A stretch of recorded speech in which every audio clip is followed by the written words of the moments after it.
let's just jump right on in, shall we? The first story that I found was from Vice's website. And as you can see, the title, which is probably appearing backwards to you, but it's right to me, but it says, Let a Human Uber Live Your Life So You Don't Have to. Found this on the Twitterverse, and I found it pretty easy. It says, The future is here, and so are strangers in iPad masks pretending to be you. What a time to be alive. So apparently there's been like research done on this, and it's called Chameleon Mask, embodied physical and social telepresence using human surrogates. So there is a real term, university, I don't even know what you would call that term for this. It's a quick 30-second clip, so let's just hear them out. Let's hear what they've got to say. I'm going to put it in full screen mode. Here we go. Most telepresence systems have been designed to provide a remote user's existence with a teleoperated robot. However, So we've seen this, or at least I've seen this in a few shows. Really, just one, Modern Family. I don't know if anyone saw the episode where Phil Dunphy can't make it to some family event, so he gets this telepresence robot that pretty much rolls around the house, and he's trying to talk to everyone in the family, and no one's buying it. So that's pretty interesting. So let's keep playing. So, can telepresence robots here is no, because I mean, look at it. It doesn't have arms, it doesn't have legs, so it can't walk up and down steps. It can't sit down in a chair if you're at a, in a conference room or something like that. So let's play. Let's see how this plays out. can telepresence robots replace humans completely? We hypothesize physical and social telepresence can be embodied by a surrogate. They hypothesized. I love it. So we hypothesize physical and social telepresence can be embodied by a surrogate human who imitates the remote user. Interesting. Human who imitates the remote user. It shows a remote user's live face, and a voice channel transmits a remote user's voice. Our pilot study confirmed people could regard the masked person as a right person. So that's pretty interesting. It kind of ended really abruptly there. So I wanted to let me see if I can get back to that Person as a right last person. slide. Nope, I want to go right here. Pilot study confirmed. So let's see. They did two field tests. So this is like a real thing where they had a director. I'm looking in this little first illustration. They had a director in a remote environment, and then a surrogate in the local environment. And then they did another one where the surrogate was talking to their grandmother in the local environment. So I don't know. Obviously, it's person. We actually just recently had, a death in our family, and we couldn't, make it. We've got two daughters, and they're sick, and we can't drive 4 hours into another country to make, that person's funeral, and everyone wanted us to be there, and it kind of sucks. But if you could have someone wear an iPad on their face, would that be seen as culturally appropriate at a funeral? Um, Obviously, there are lots of instances where maybe you just can't make it somewhere, and you can just pay someone to put a iPad on their face and beam you in. Basically, they'd be the one sitting there, and you could be the one there. So I want to read more into this Vice article. So the past few years have given us a vast array of technological advancements to help us completely avoid the horrors of human interaction. Tired of being forced to share a few words with the pizza guy, your Uber driver, or the kid who bags your groceries? Worry not. Lifeless machines will spare you all of that. Done with dating? There are plenty of sex robots out there to appease your carnal needs too. But now, finally, researchers have perfected a way for you to stay social without actually having to leave the comfort of your own home again by having a surrogate strap on an iPad mask and venture out into the world for you. Leave the comfort of your own home again. Um, this is no. Japanese researcher Jun Rikamoto presented his new tech called Chameleon Mask at MIT Tech Review's MTech this week. Select all reports. Chameleon Mask has apparently been described as a human Uber, but it's really closer to a mobile FaceTime. According to its website, the technology uses a real human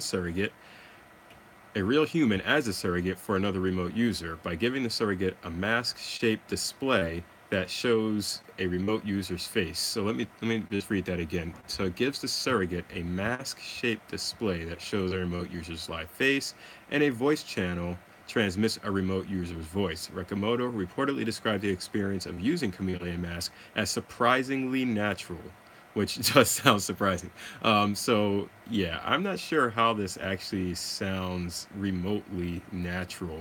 You basically have someone, so they even have a tweet here, um, strapping an iPhone, an iPad to their face, and they just sit there silently, I guess, as you talk. I mean, what if you want to use like arm gestures, or what if you want to pat someone on the back? Do you like, is there like a separate feed, or are there maybe buttons that, would shock the person, your surrogate, to do the right thing? Like, hey, raise your left hand, zap, raise your right hand, zap. Give this person a kiss for me, or move in so they can kiss the screen. It's not natural at all. Maybe I'd have to see in what instance this had to be. It had to be very impersonal, just like some sort of natural meeting. So let's continue on. So basically, it'll work like this: say your friend needs help moving, but you don't want to go lug boxes around all day. Are you kidding me? Okay, just hire someone to do the moving for you while you beam your face onto a chameleon mask from the comfort of your bed and offer words of encouragement. All right, this next example is ridiculous. Or maybe your son has a baseball game that you can't quite make. Someone in a chameleon mask will go sit in the stand so you can cheer him on remotely. Okay, so maybe if you're traveling, you're out of town on some sort of business trip and you can't make it. Yes, I could see that. But at the same time, no. Why do you need to have a physical person be there? Just have your spouse record it. Why would you send someone to? Oh my goodness! Someone in the chameleon, blah, blah, blah. Chameleon Mask recommends getting a surrogate who has a similar body type. Of course. So I'm a dad. I've got to go find some other guy. Have him probably wear my clothes. So now I got to have clothes set out for this guy of what I would wear on game day, and have him sit here and cheer for my son for me. Or no, I'm sorry. This guy would sit lifeless in the stands with this iPad on his face while I chair from wherever I am, and hope that the guy mimics my enthusiasm with his body. Yeah, home run.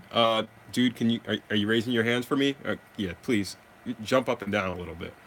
God forbid a baseball actually come his way and the ball hit the screen and smash it and shatter it into a million pieces. Oh boy, this is hilarious. It's unclear how exactly a surrogate is able to see, since the chameleon mask appears to cover the whole head, but maybe eye holes will be coming in the next update. That's another great point. Like, they have this person in this one video walking to a door. They can't see a darn thing in front of them. How is this really supposed to work? I can't.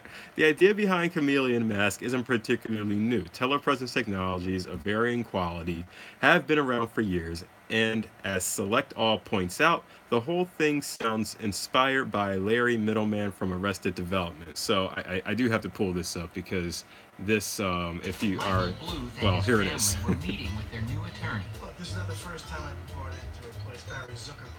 I think I can do for you everything he did. Plus, skew younger, with juries and so forth. Any other questions? Well, we're not here to talk nonsense to blah, blah, blah. We need to find out if the government has a good case against us. I mean, there's Blah, a blah, lot of blah. proof that my father was building houses in Iraq. Well, your father claims he was put up to it by a British syndicate, and you've been threatened, isn't that correct? It was. How would you like someone going after some stupid person in your family? Now, bang on, you odds! It's been a week, nothing's happened. Yeah, but you're not the one stuck under house arrest. And there's the surrogate. Yeah, that's my father. That's why we had the meeting here, so that he couldn't interfere.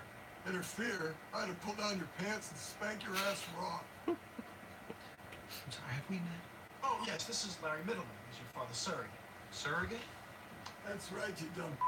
I hired this guy to put a camera in his hat so it could be my eyes and ears while I'm stuck in this penthouse. This camera helps him keep tabs on you idiots, while this thing rubs my ankle raw.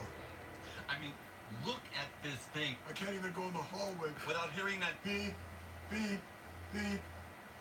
I'm sorry, sir. I totally forgot about this. So yeah, What's going on? Your father's gotten a lot of bad press because of the escape attempts. Volunteer for something. I'll do anything to get out of this apartment. You'll do anything to get out of in this apartment. Oh, you're drunk. Yeah, Mom, please just... And Dad, you know, why do we even need the surrogate? You know, Dad's in the Don't come in apartment. here. Don't come in here. Don't come in here. So I could come in. Would you get out here, please? What's in the game? Said not to come in. I did not spend money on a surrogate. But you can just...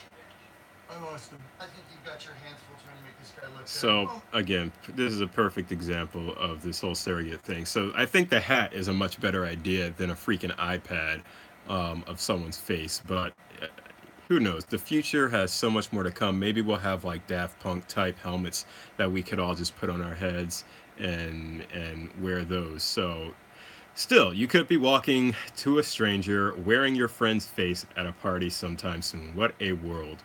What a world it is indeed. And then, of course, the related articles about male sex bots. So, yeah, that was one weird article. The next one that I wanted to look at real quickly, since I'm already at the 11-minute mark here, is this. These things just keep getting weirder. Nicolas Cage can now be put into any movie in history thanks to a machine learning algorithm. Nicolas Cage is no stranger to internet memes, but it'll be very hard to outdo the current Cage meme sweeping the nation. A piece of software known on the internet as Fake App utilizes an algorithm that makes it possible to scan a celebrity's face and upload it onto pre-existing video content. So naturally, people have begun inserting Nicolas Cage into every movie on the planet. Sort of like surrogate Nicolas Cage now. He can be everywhere. Ever want to see Cage as a James Bond or as James Bond or Indiana Jones? What about as Lois Lane? Well, you're in luck because the Fake App has made it all possible. So here's a video of him or a GIF of him as Indiana Jones and as Lois Lane, and it's horrifying, especially the Lois Lane one. It's just no, I can't get with this at all. I mean, are you kidding me? Not even Clark Kent Superman can take this. This is creepy. And I don't know, it kind of borders on, is this even legal? Like, should people be allowed to do this? I can see someone doing this to an entire movie in the future, and maybe putting their face on it. Who knows? But we're kind of losing our minds here. So yeah, the AV Club has rounded up the very best of these fake videos. So I guess there's a lot more at this AV Club website. No, I don't care. Whatever. So yeah, they talk about this a little bit more. Apparently, there are surprisingly few legal recourse. Let's start with this. Last month, Motherboard reported on a Redditor using deep learning technology to map female celebrities' faces onto pornographic performers. Even better. Just people honestly have no time on their hands to do some of this stuff. By scanning a bunch of images of a celebrity's face, the software was able to imagine what they'd look like grafted onto a given video, a powerful technology being used in one of the worst possible ways. The result barrels past legal and ethical boundaries, raising a whole host of free speech issues regarding the women whose likenesses are being used without their consent. There are surprisingly few legal recourses for them, at least in America. The technology also opens up the door to a very near future in which we won't be able to trust video evidence, of course, and I don't want your newsletter, AV Club, in which we won't be able to trust video evidence. Long the gold standard, at least in the court of public opinion, this could be particularly damning in the political realm where, say it with us, fake news and the very nature of reality is somehow now open to partisan interpretation. Last week, Motherboard followed up on the original piece with reports of the existence of Fake App, a piece of software that makes creating these fakes so user-friendly that an entire new subreddit has sprung up devoted to their creation. I'm not surprised, and even remotely. So again, they go through some of the other videos. Some of them can't be found anymore, which means I'm assuming they've been taken down. Um, Here's one. Let's see what this is. Oh yes, Nicolas Cage is in the Terminator movie, it looks like.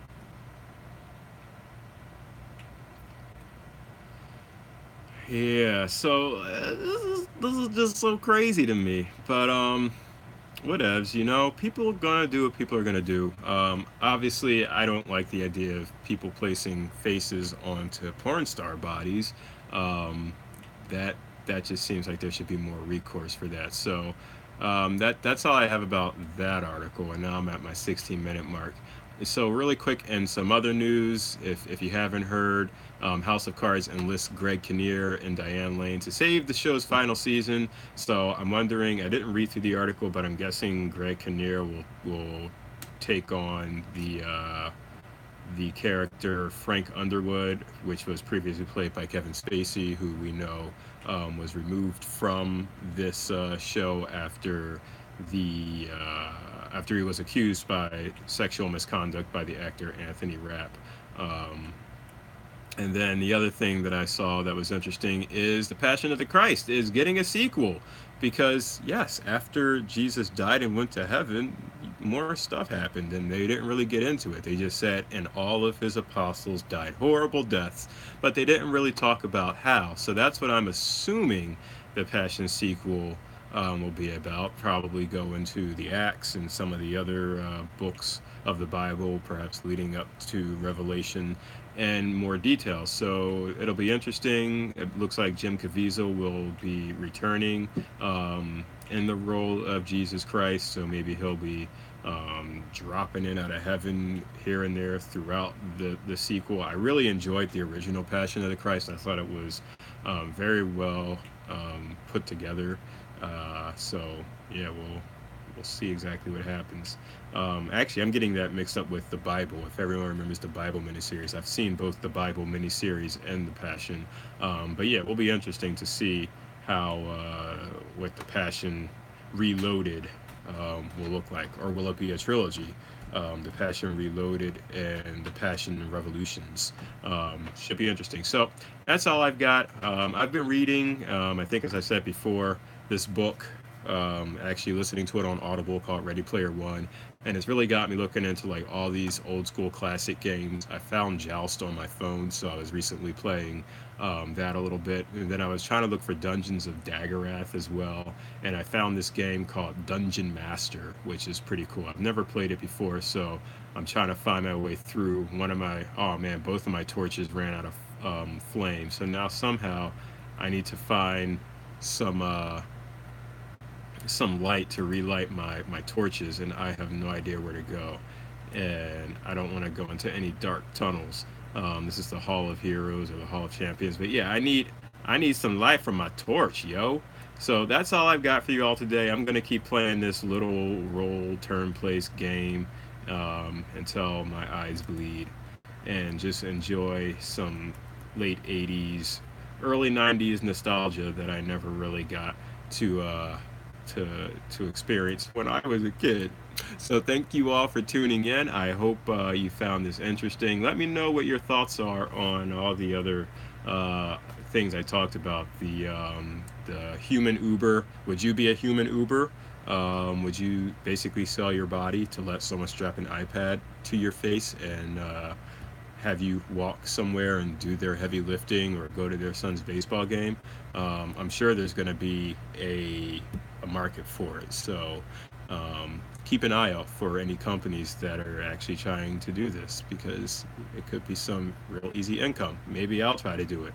I'm not doing any heavy lifting, but I will go to your friends or your sons or daughters' baseball games. So yeah, let me know what you think. Let me know what you think about that. This whole app that allows people to, this fake app that allows people to put faces on other people's faces, and then of course Greg Kinnear taking over in House of Cards along with Diane Lane, and the Passion sequel. So thank you all for tuning in, and I will see you all tomorrow. Peace out.